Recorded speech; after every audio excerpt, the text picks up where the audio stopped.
Self defence एक बहुत ज़रूरी चीज़ है, लेकिन इसके साथ साथ आपके मनोवैज्ञानिक रूप से तैयार होने की बहुत ज़रूरत है आपको, जिससे कि आप जो बाकी व्यवहारिक ज्ञान है उसका अच्छी रीति से आप उसको इस्तेमाल कर सकें। जिस पुलिस की ये भूमिका होती है कि वो हमारे डर को दूर करे, उससे ही आप डरे हुए हैं, तो फिर एक मनोवैज्ञानिक कारण है कि आप उस मदद को प्राप्त नहीं कर पाएंगे। मैं एक प्रश्न पूछना चाहूँगा आपसे, जितनी भी छात्रा है ना, सब अपनी आंखों को बंद कर ले ताकि आप ये ना सोचें कि मुझे कौन देख रहा है। क्या आपके मन में कभी विचार आया कि काश मैं लड़का होती? हाथ उठा के जल्दी से ऊपर हाथ उठा करके नीचे कर लो। हाँ, नीचे कर लो, नीचे कर लो। लड़कों को नहीं दिखना चाहिए, है ना? नीचे कर लो। मुझे पता है कि करीब 35-40% आप में से लोगों ने हाथ उठाया, और मुझे अब बाकी जिन्होंने नहीं, अब आँख खोल सकते हैं, सॉरी आँख खोल सकते हैं, है ना? मैंने इसलिए बंद करा है कि आजू बाजू वालों को पता ना चले।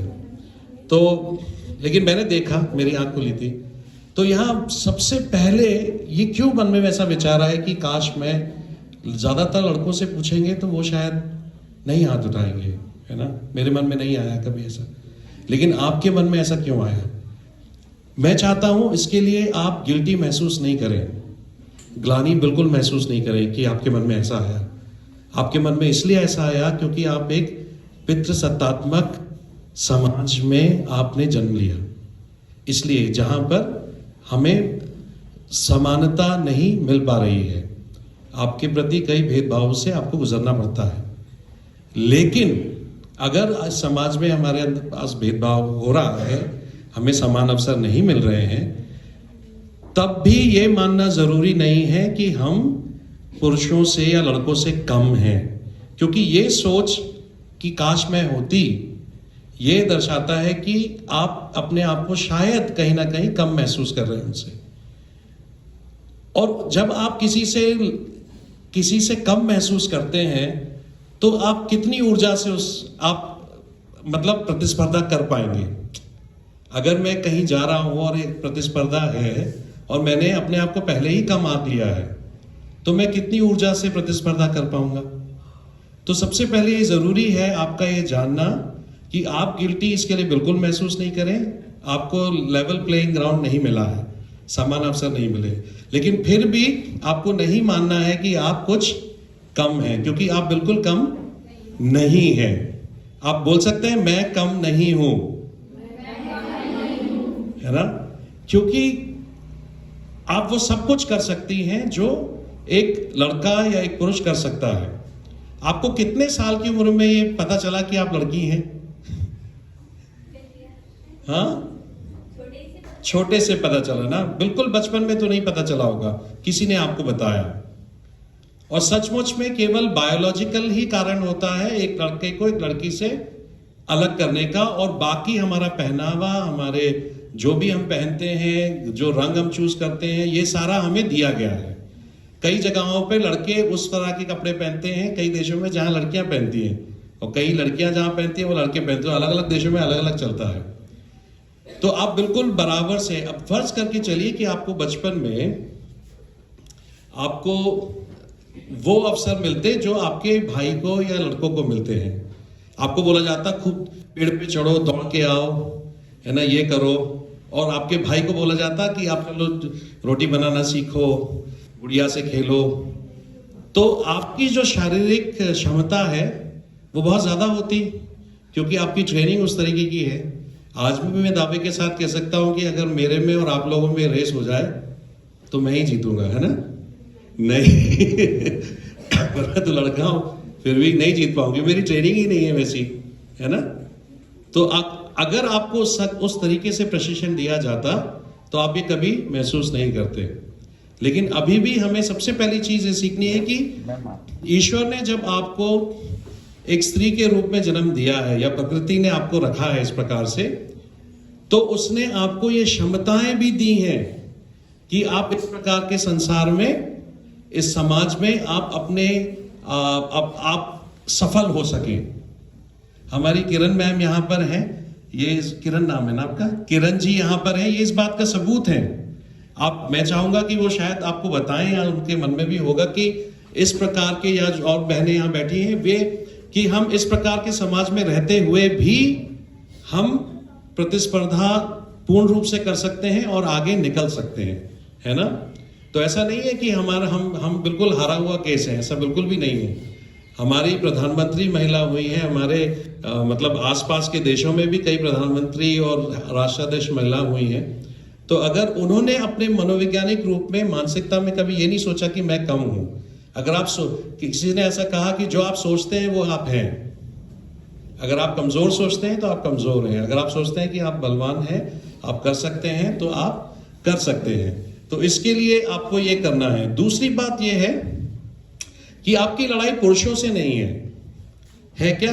अगर ऐसा होता तो अपने भाई से, वो भी पुरुष हैं, पिताजी वो भी पुरुष हैं। आपको पता है कि भारत सरकार का एक सर्वेक्षण रहा जिसमें उन्होंने 17,000 से ज्यादा बच्चों का सर्वे किया यौन उत्पीड़न के मामले में, और उसमें मैं आपको बताऊं कि 54% लड़कों ने ये कहा, जितने भी लड़कों ने उसमें शामिल हुए लड़कों के साथ हुआ है, और 47% लड़कियों ने कहा कि उनके साथ हुआ है, यानी कि लड़के भी उतने ही इससे पीड़ित हैं। तो इसके बारे में भी मेरे को लगता है कि पुलिस को उसमें भी आगे करना चाहिए, क्योंकि जब ये सर्वेक्षण हुआ है तो मात्र लड़कियों से ज्यादा लड़के इससे प्रभावित हैं। तो ऐसा नहीं है कि सिर्फ लड़कियां ही प्रभावित हुई हैं। तो इसका मतलब ये कि हमारी लड़ाई पुरुषों से नहीं है, हमारी लड़ाई किससे है? अपराधियों से है, जो असामाजिक तत्व हैं उनसे है। और उसके लिए आपको कई चीजों को करने की आवश्यकता है। व्यवहारिक ज्ञान आपको यहाँ से अभी सर है, मैडम है, देंगे कि टिप्स बताएंगे कि क्या से क्या करना है। लेकिन मनोवैज्ञानिक दृष्टिकोण से मैं सबसे पहले, जैसे मैंने बताया, कि आपको कम नहीं आंकना है अपने आप को। दूसरा यह है कि अपने इंस्टिंक्ट्स को ट्रस्ट करना है। आपको जो सहज ज्ञान होता है ना, आपको लगता है कि यहां कुछ गड़बड़ है, कि आप ये ऐसी परिस्थिति है कि यहां कुछ गड़बड़ है महसूस करते, उसको आपको ट्रस्ट करना है।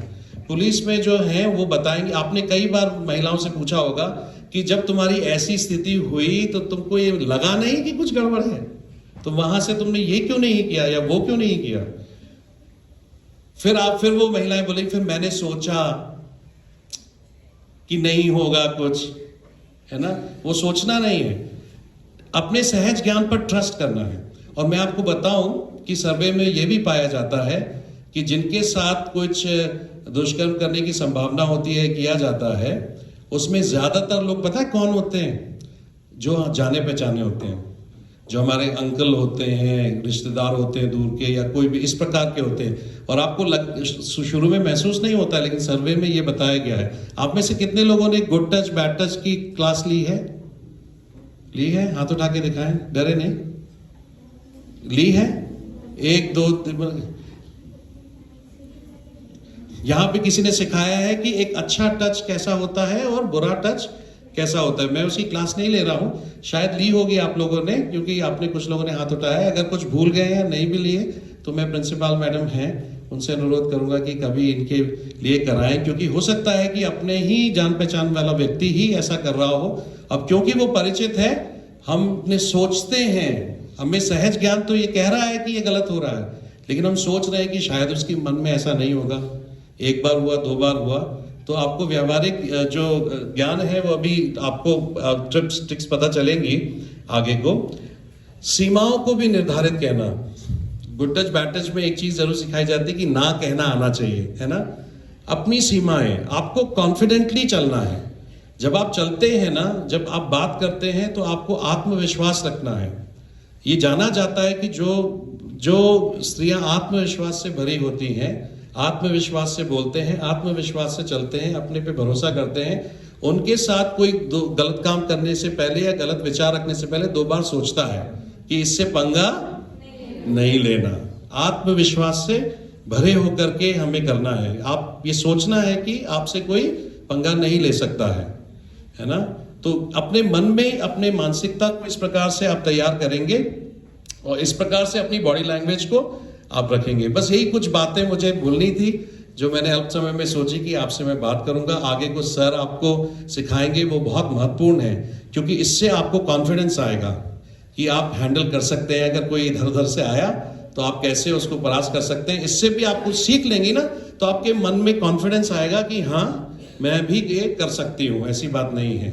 और कई व्यवहारिक जो बातें हैं जो यहाँ लिखी हुई है, आप दूर है, ये बहुत इंपॉर्टेंट है, इसको भी आप पढ़िए। ठीक है, मैं अपनी बात को यहीं विराम दूंगा। सभी को बहुत धन्यवाद।